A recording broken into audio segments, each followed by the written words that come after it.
உங்கள் பேர் என்ன? யார் பேர்? உங்கள் ಮುತ್ತುಸ್ವಾಮಿ. ಮುತ್ತುಸ್ವಾಮಿ. ನಮ್ಮೊಟ್ಟಿಗೆ ಮುತ್ತುಸ್ವಾಮಿ ಅವರಿದ್ದಾರೆ. ಇವರು ಈ ಒಂದು ಜಾಗವನ್ನು ನೋಡ್ತಾರೆ, ನೋಡ್ಕೊಳ್ತೀರಲ್ಲ? வேலை பார்த்துக்கிட்டு பார்த்துட்ருங்க. ஆமாம் ஆமாம். ಈ ಒಂದು ಜಾಗವನ್ನು ಇವರು ಎಷ್ಟು ವರ್ಷದಿಂದ ಇಲ್ಲಿದ್ದೀರಾ? இங்கேயா? ஒரு வருஷமா இருக்கு. ஒரு வருஷம். ஒரு வருಷ.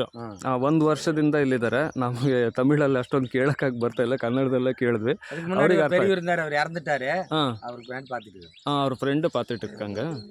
ಅವ್ರ ಯಾರೋ ಫ್ರೆಂಡ್ ಇದ್ರಂತೆ, ಅವರು ನೋಡ್ತಾ ಇದ್ರಂತೆ. ಒಂದು ವರ್ಷದಿಂದ ಇವರು ಮುತ್ತುಸ್ವಾಮಿ ಅವರು ಇವರು ನೋಡ್ತಾರೆ. ಮುತ್ತುಸ್ವಾಮಿ ಇವರು ಹೆಸರು ಮುತ್ತುಸ್ವಾಮಿ ಅಂತೇಳಿ.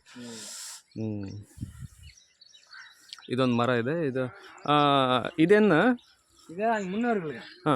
அவங்க வீர பண்டாட்டியோட பாட்டம் பாட்டி. சரி, அவங்களோட பாட்டம் பாட்டி. சரி.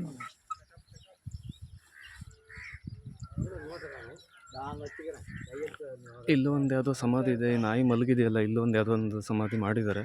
ಇಲ್ಲೆಲ್ಲ ಸುತ್ತಲೂ ಎಲ್ಲ ಬರಿಯಲ್ ಗ್ರೌಂಡ್ ಆಗಿರೋದ್ರಿಂದ, ಅಂದರೆ ರುದ್ರಭೂಮಿ ಆಗಿರೋದ್ರಿಂದ ಇಲ್ಲೆಲ್ಲ ಇದೇ ಕಾಣುತ್ತೆ. ನಾವು ಅಲ್ಲೇನು ಹಳೆ ವಿಡಿಯೋದಲ್ಲಿ ನೋಡಿದ್ವಲ್ಲ, ಅಲ್ಲಿಂದ ಹಿಡಿದು ಇಲ್ಲಿವರೆಗೂ ಎಲ್ಲ ಸಮಾಧಿ ಇದೆ. ನೋಡಿ, ಇವರ ವೀರಪ್ಪನ ಇದು ಹೆಂಗಿದೆ ಅಂದರೆ, ಅಲ್ಲಿ ಇವರ ಹುಟ್ಟೂರಲ್ಲಿ ಗೋಪಿನಾಥಮಲ್ಲೂ ಕೂಡ ಕಾವೇರಿ ನೀರು ಇತ್ತು, ಇವ್ರ ಮನೆಯವರೆಗೂ ಇತ್ತು. ಇಲ್ಲಿ ಇವರ ಸಮಾಧಿ ಇದರಲ್ಲೂ ಕೂಡ ಈ ಒಂದು ಮೆಟ್ಟೂರಿನ ನೀರಿದೆ. ನೀರಿಗೂ ಇವರಿಗೂ ಒಂದು ಅವಿನಾಭಾವ ಸಂಬಂಧ ಇತ್ತೇನೋ ಬಹುಶಃ. ಅದೇ ವೀರಂ ವಿದಾಯಿಕಪಟ್ಟದ್ದು, ಅಂದರೆ ವೀರತನ ಅನ್ನೋದು ವಿದಾಯ ಹೇಳ್ತು ಅಂತ ಹೇಳ್ತಾರೆ. ಇದು ವೀರಪ್ಪನ ಸಮಾಧಿ ಸ್ನೇಹಿತರೆ.